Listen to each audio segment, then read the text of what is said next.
Hey, Arcturus here. Today we're looking at a Skaven Arch-Warlock. This is one of the newly released or updated sculpts for the Skaven force that came out with Warhammer Age of Sigmar 4th edition. This was not one of the ones included in the initial starter set or launch box, but was one of the later releases.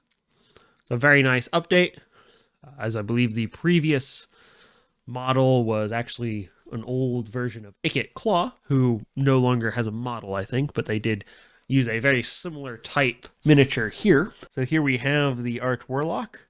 Don't forget to like and subscribe, and we can kind of see those splayed claws there. Those are a little finicky to put together, this hand here, because each of these claws is one piece. The middle one here and this bottom one are one part, but the other two are very small pieces that can attach in there.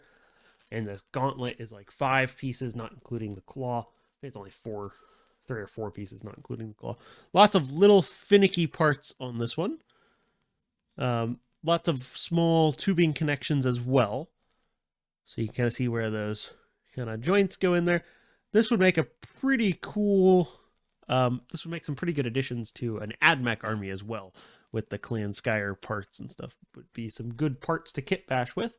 Fortunately, in this box, you don't get any extra parts, but you do get some very nice ones here. So you get that tubing, some Skaven symbols there on the tanks, and you get some warpstone there on the back. And there's his glaive with, I believe it's a flamethrower, but it might be a bolt. I'm not entirely sure. I don't recall. And then here we have the front of the head again. Just overall a very nice miniature. The old similar type model for this was resin, if I recall correctly. And so it's much nicer to have it in plastic, in my opinion. Overall, pretty easy kit to put together. Some finickiness, as I mentioned, with the gauntlet, but the rest of it's relatively easy. Lots of small parts on this one, though. And that's all I have for you this week. I will catch you next week with another video.